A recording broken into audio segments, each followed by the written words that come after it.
I sat there for a few minutes eating yogurt with a knife, trying not to cut my tongue. Random Reads. Hi guys, it's me, Hope from Random Reads. Welcome to another video, and today we're going to be talking about Español. So if you don't know, Spanish is one of the languages I'm studying.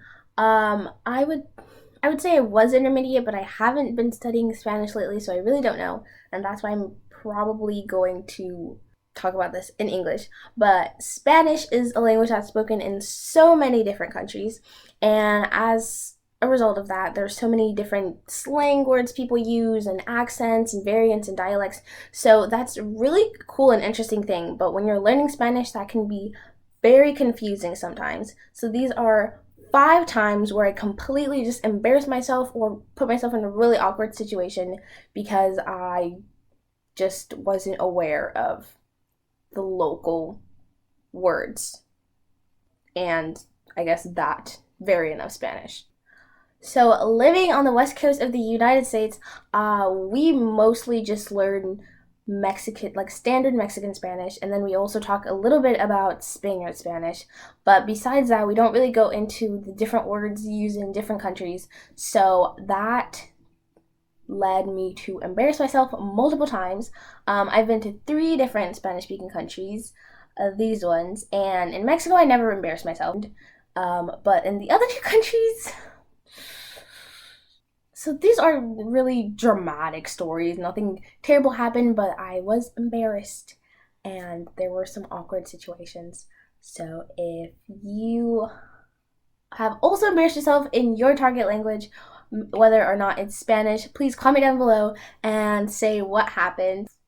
This has happened more than 5 times, but these are just my 5 favorite stories to tell. And that starts with my avocado story.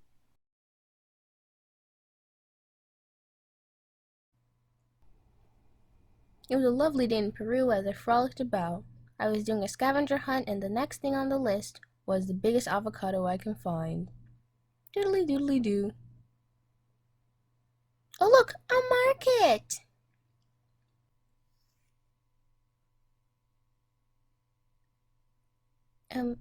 I... Disculpe, señora. ¿Tiene usted aguacates? No, disculpe. Oh, okay.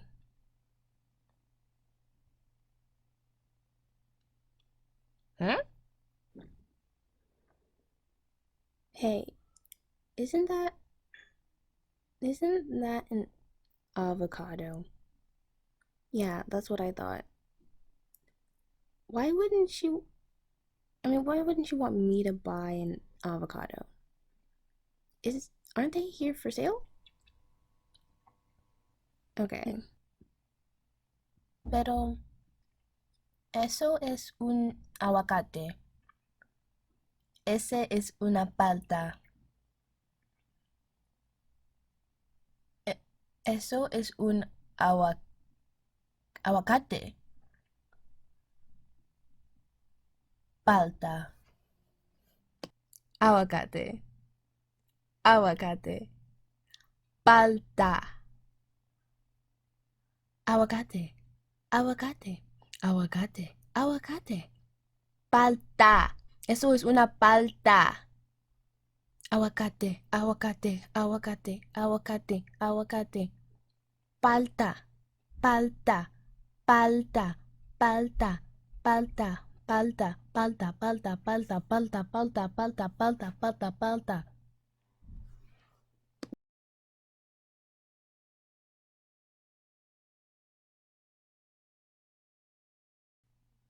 Oh. Oh. Señora, ¿cuánto cuesta?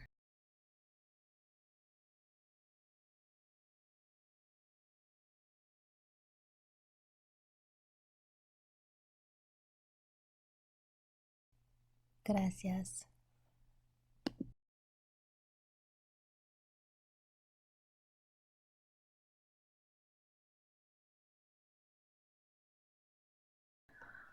So, yeah, that's what happened. I was really embarrassed and I felt bad for starting a fight with that old lady, but I did win the scavenger hunt. The second story took place on an airplane on the way to Peru, so it was before the first story I told about the avocado. And I was sitting on the plane and I was very hungry, and the flight attendant came by and asked us what we wanted, and I asked for yogurt, and she just gave me the yogurt by itself. So when she came around the next time, I asked her for a cuchillo, thinking I was all fancy because she asked me in English, but I responded in Spanish and I thought I was all cool. And she comes back and brings me the knife. And I realized that I didn't say cuchara, I said cuchillo, which are two words I will always mix up forever. So she walked away and I was too embarrassed to ask again. So I sat there for a few minutes and I ate yogurt with a knife, and it was really sad and people were looking at me weird and I was pretending like that's what I intended, but it was just weird. It was weird and it was awkward. And third time was also in Peru. Honestly, Peru was a learning experience. I embarrassed myself way too many times in that country, but my friends and I were staying with a host family, which was an amazing experience. And I have insomnia, and one of the nights I just couldn't sleep, so I got up, and it was maybe 4 a.m. and the chickens in the backyard were very loud, which wasn't helping. So I was just kind of wandering around the house at 4 a.m. like a complete weirdo. And our host dad comes up to me and asks me why I'm not sleeping. And I say, Los pollos son ruidosos. And he just laughs and like walks away. And I'm thinking he's laughing at the fact that the chickens are loud and I'm just not used to that. And then I was told that pollo is only used when referring to cooked chicken. So I was basically telling him that the cooked chicken in the kitchen is loud. So if you ever want to talk about chicken in Spanish, you should probably use the word gallina, I think, if you're talking about chickens that are alive animals frolicking around, and not pollo unless you're talking about food. So yeah, unless your food is talking to you, which is sounds very concerning. I probably should have said las gallinas. See, I'm embarrassing myself again. I don't even speak Spanish. Fourth time was in Cuba. This was just very awkward. I was talking to someone I met in Cuba, and we were just sitting there, and I was feeling very hungry all of a sudden. I was craving to just eat fruit. Like, I just wanted fruit. So I think I said, tengo ganas de comer papaya. And everyone around me just froze, looked over at me, and just started laughing their heads off. And I was so confused. I was thinking, what is so crazy about papaya? It's a normal fruit. I'm hungry. What's going on? And my friend tells me, honey, you see, in Cuba, papaya has a sexual connotation. And so you're basically telling us that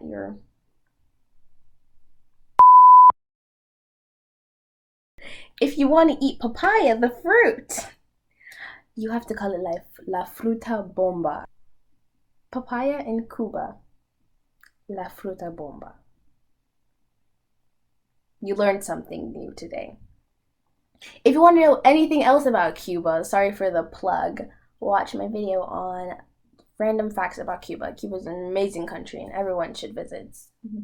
Fifth and final moment of my awkwardness in Spanish was again in Cuba, and it wasn't about vocabulary this time. It was about accents. So I was sitting there on my phone one day and I was using the Wi-Fi of a hotel. And if you don't know, Wi-Fi is very hard to get in Cuba.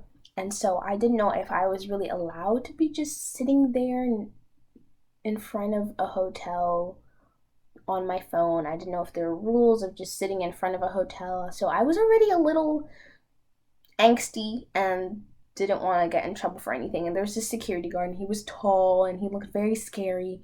And he started walking over towards me. And before that, he kept glancing at me. So I thought I was in trouble. And so he starts walking over towards me. And I'm like, oh no, like I shouldn't be here. I'm probably breaking some rule I don't know about. And he comes over and he says, Señorita, ¿cómo está usted?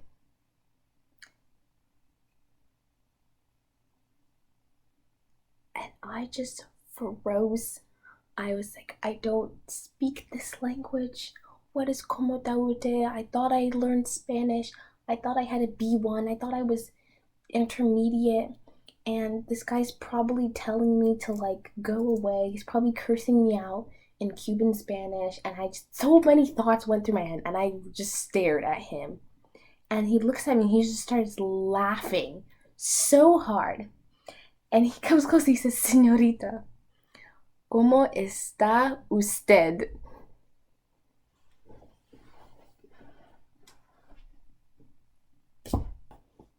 Moral of the story, Cubans have their own Spanish going on. That's a whole nother conversation. I would have never guessed what he was saying. A very basic sentence that you learn in a language within a week or maybe even a few days. But como taute was not in my vocabulary, and I was so confused. And I just stared at this guy for a few minutes, looking like somebody just caught me committing a crime. Yeah. So basically, that is it. I don't know if that was interesting. I think those things were interesting. It was probably more funny if you were there. But basically, I just wanted to say that on YouTube and just talking to polyglots and stuff, everyone always seems like they're fluent and everything and they got it all together and it's so easy for them to learn languages. But in reality, we're constantly making mistakes in different languages and embarrassing ourselves and using the wrong word, or maybe putting the emphasis on the wrong part of the word and just changes the meaning, or all of that kind of stuff. So don't be afraid to make mistakes. They're actually make for very funny story and funny moments. Maybe it's really embarrassing in the moment, but now I think back and I just think it's hilarious.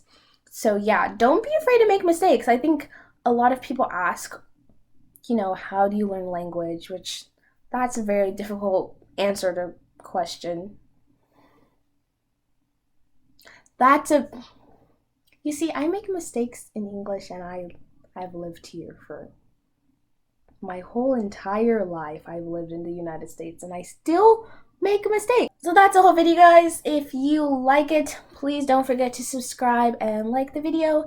And don't forget to comment down below when you've embarrassed yourself in your target language so I don't feel alone. And I'll see you guys in another video.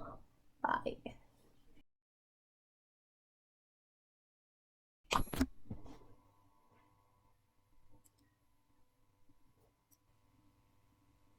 Oh, video's still going.